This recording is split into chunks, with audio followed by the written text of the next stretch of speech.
Welcome back to my YouTube channel. Today, I'm creating a simple snake game using just one prompt. Here's the final result. The snake moves smoothly, reacts instantly, and grows every time it eats the food.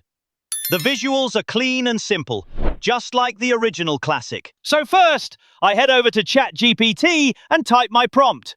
Create a simple snake game in HTML.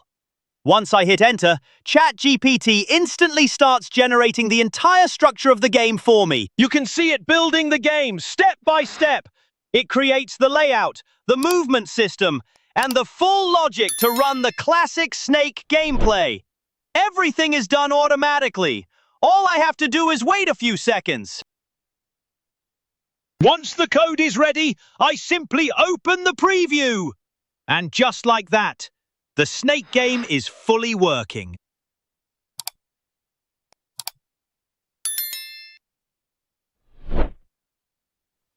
As I play, the snake gets longer and the challenge slowly increases. You have to be careful with every turn because one wrong move ends the entire run. It's simple, fast, and surprisingly satisfying to play. Here the snake gets longer, and you can see how tight the corners become. This is where the game gets intense, especially when you're trying not to crash into your own tail. If you enjoy videos like this, fast builds, simple games, and clean previews, make sure to subscribe. More quick game builds are coming very soon. Thanks for watching!